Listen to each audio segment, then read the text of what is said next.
Day 9, we continue our epic journey across Southeast Asia. We leave Bangkok early in the morning, we travel along the coastline, and we find these guys mining for salt. Just awesome.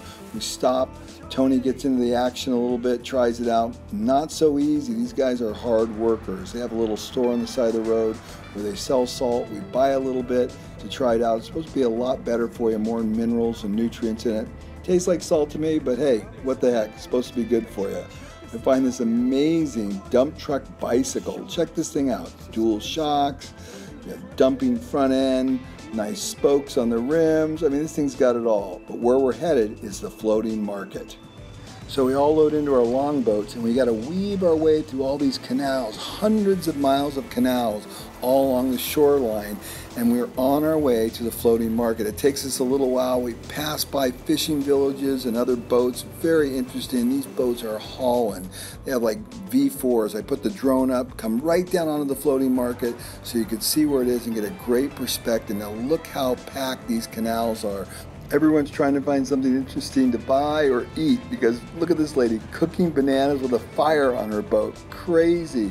Everything he wants there. The rest of our group arrives in the second boat.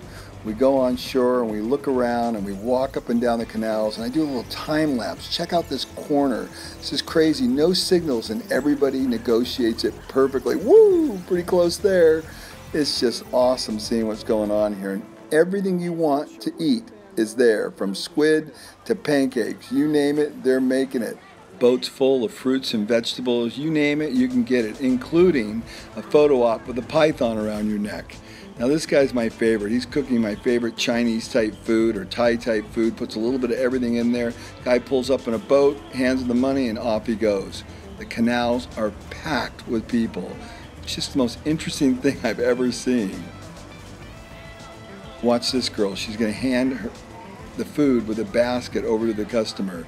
Now I'm going to buy some Thai chicken with peanut sauce from this lady right here for about $1. She hands it to me, and man, is it delicious. Cooked right on the boat just for me. Now I take the drone out and I fly the drone down the canal just to give an idea of just how tightly packed everything is. It's just so interesting, and there's tons of people. People come from all over to go to this floating market. It's very, very unusual.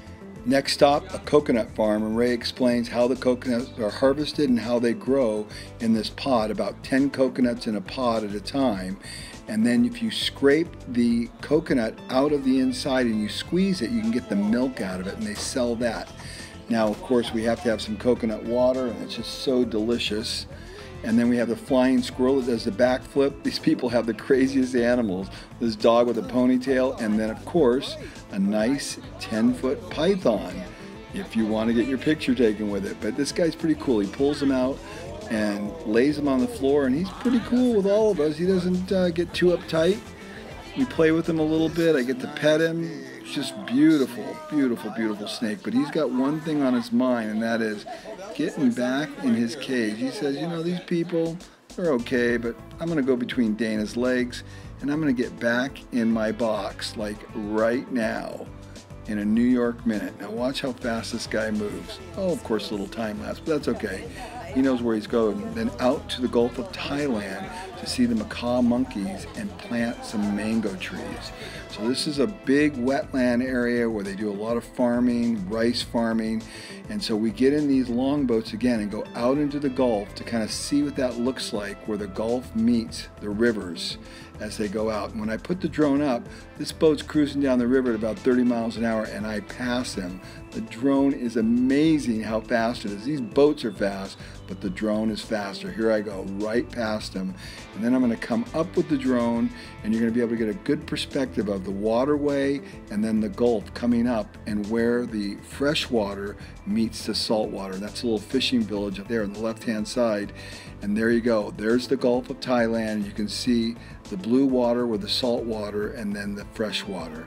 So we all go out there, look around, see where all the fishermen are harvesting shrimp. We come back in and we feed the macaw monkeys, and this is a crazy thing. They're everywhere. They have their babies on, and then we go in the mud and we plant some trees, and the girls are having a ball here, and we're having a ball watching them. They're just hysterical, trying to plant things, although they're up to their ankles almost, or they're past their ankles, almost up to their knees, and the monkeys come out, and we start feeding the bananas, and they go crazy, and they're great swimmers. Look at them, man. They're having a ball. Almost wanted to get in there with them, but not this time. This guy's going, where's the rest of the bananas? Well, we're all out, bud. No more. And then look at this little baby on the back of the mom. It's awesome. Get back in the boats. We head back in. And that wraps up another fantastic day in Thailand.